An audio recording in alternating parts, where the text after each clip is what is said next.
L'Union européenne souhaite que les enquêtes sur les présomptions de crimes de guerre commis par la Russie en Ukraine puissent être menées à bien.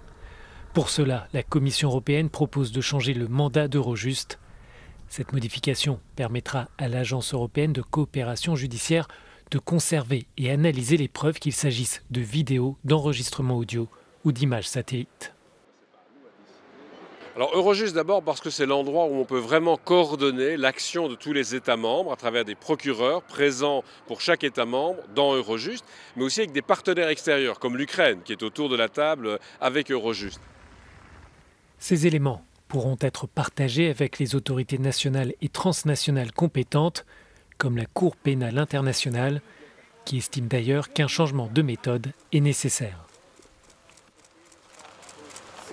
C'est une recommandation très claire de la Cour pénale internationale, notamment. Il ne faut pas être là face à une multitude de documents. Et pour vous prendre deux exemples concrets, les réfugiés.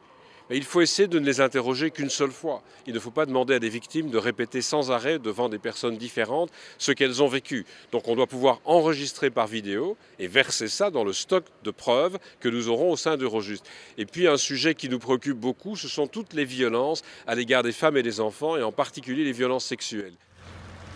La proposition de la Commission doit maintenant être approuvée par le Parlement européen et le Conseil, l'institution qui représente les États membres.